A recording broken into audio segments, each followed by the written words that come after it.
Today is Saturday, July 25th. Here's my Derasa clam. I hope he doesn't have an internal bacterial infection because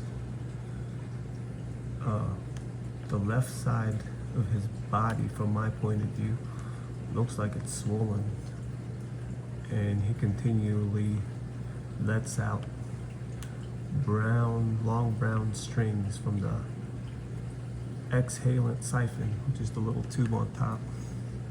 I know you guys can't see it because the tank is blue, but I don't know, man. I hope that's not it, because I don't know of a cure for that.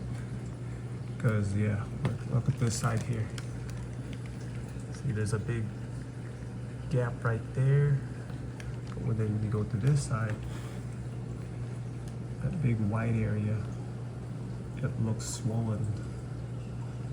I don't know, man. I hope it's not what I'm thinking. Maybe this guy's the culprit, the Asterina starfish that's right at the mantle. I don't know, I gotta keep an eye on these guys, man. I seen one actually on the mantle of the Gygus a month ago, but I'm gonna keep this one, I'm gonna keep looking at it and see if it's actually feeding on the mantle.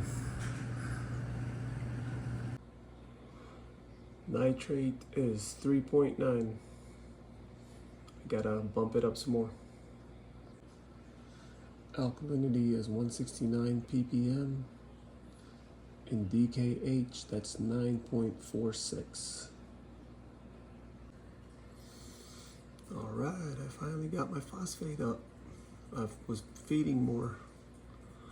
It is at 0.08 ppm. All right, I gotta observe and think about these patterns to figure out what's going on with my tank.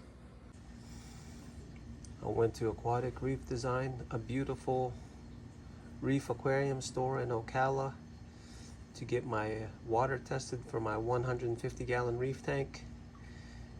I had a suspicion because my trident is clogged up. I haven't cleaned it in a while, and plus my reagents have expired, so I don't have a backup test kit for my calcium and magnesium. I figured my calcium would be low, and I didn't think it was going to be this low, but as you can see, it is 148 ppm. I am way off, man. Yep, that's what it is.